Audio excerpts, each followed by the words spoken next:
तो दोस्तों देखिए हमारा सवाल क्या है।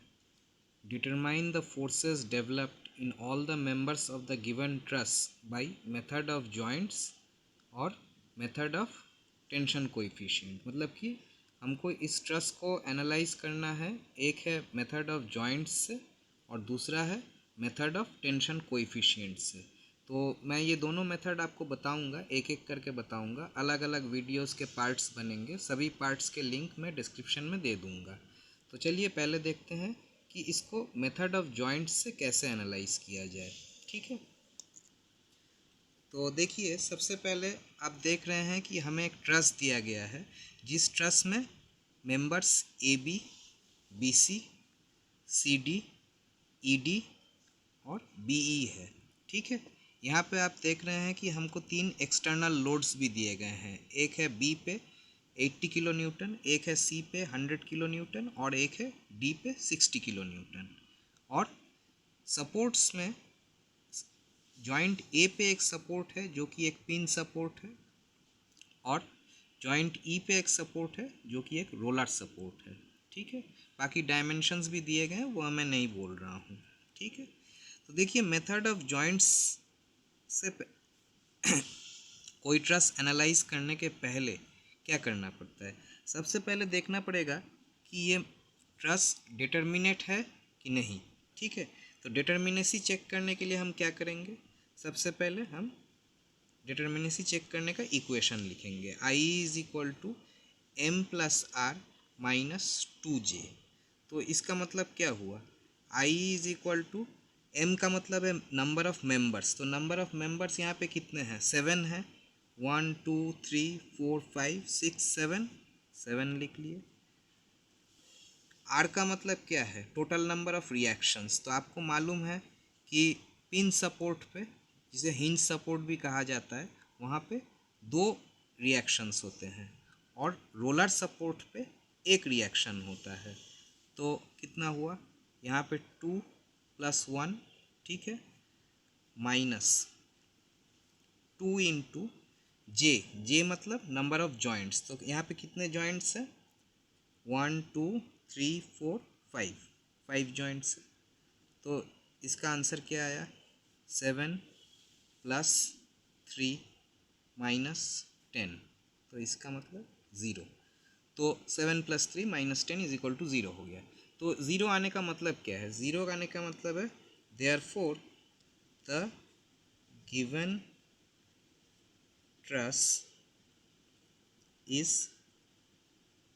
internally statically determinate। ठीक है, ये हो गया फर्स्ट स्टेप। सेकंड स्टेप क्या है, identification of zero force members. तो देखिए पिछले वीडियो में मैंने बताया था कि कैसे ज़ीरो फोर्स मेंबर्स एक ट्रस में आइडेंटिफाई किए जा सकते हैं। तो देखिए यहाँ वहाँ पे मैंने क्या बताया था, 2 केसेस हो सकते हैं, एक है 2 मेंबर जॉइंट और एक है 3 मेंबर जॉइंट का बताया था। तो देखिए यहाँ पे 2 मेंबर जॉइंट सबसे पहले कौन कौन है। तो देखिए जॉइंट डी जो है वो 2 मेंबर जॉइंट है, और कोई है 2 मेंबर जॉइंट और एक है ए है। ठीक है, पर देखिए 2 मेंबर जॉइंट तो है, ठीक है, पर यहाँ पे जॉइंट ए पे सपोर्ट रिएक्शंस आ जा रहे हैं। तो न तो ए बी न तो ए ई उस नियम के हिसाब से जो केस 1 का था ज़ीरो फोर्स मेंबर्स होंगे। ठीक है, मतलब कि ए बी और ए ई दोनों ज़ीरो फोर्स मेंबर्स नहीं हैं उस रूल के हिसाब से। और डी पे भी क्या आ जा रहा है, 60 किलो न्यूटन का एक एक्सटर्नल लोड आ जा रहा है। तो हम ई डी और सी डी को भी ज़ीरो फोर्स मेंबर्स नहीं आइडेंटिफाई कर पाएंगे इस तरह से। और क्या था, और केस 2 था 3 मेंबर जॉइंट के लिए।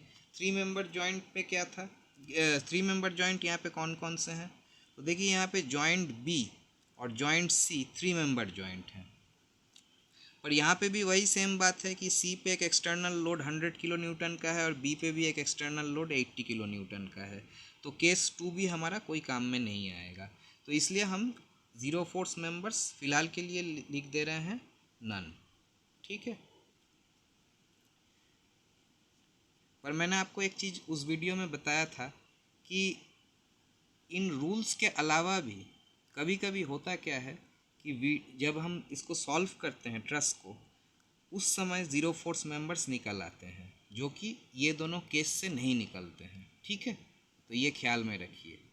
इसका मैं इसी ट्रस्ट में देखिएगा एक एग्जांपल आएगा जहाँ पे आपको दिखेगा कि एक मेंबर जो यहाँ पे अभी डिटेक्ट नहीं हुआ है कि ज़ीरो फोर्स मेंबर है, और वो सोल्यूशन के वक्त डिटेक्ट होगा कि वो एक ज़ीरो फोर्स मेंबर है। तो देखते रहिए वीडियो को। तो इसके बाद थर्ड स्टेप क्या है? थर्ड स्टेप है डिटर्मिनेशन ऑफ सपोर्ट रिएक्शंस। ये है third step, determination of support reactions. तो देखिए यहाँ पे सपोर्ट क्या क्या है, एक है ए है, एक है ई है। ठीक है, तो ए पे दो तरह का सपोर्ट रिएक्शन होता है। एक आपका हो जाएगा मान लीजिए हॉरिजॉन्टल रिएक्शन एट ए, और एक है वर्टिकल रिएक्शन एट ए, और यहाँ पे एक ही रिएक्शन है वर्टिकल रिएक्शन एट ई। ठीक है, तो हमको एच ए वी ए और वी ई का वैल्यू डिटरमाइन करना पड़ेगा। ठीक है, एच ए वी ए और वी ई। तो कैसे डिटरमाइन करेंगे? तो देखिए हमारे पास 3 अननोन्स है, और हमें पता है कि ग्लोबल इक्विलिब्रियम इक्वेशंस जब हम यूज़ करेंगे तो वहाँ पे हमको 3 इक्वेशंस मिलते हैं। एक होता है हॉरिजॉन्टल इक्विलिब्रियम का रिएक्शन, दूसरा होता है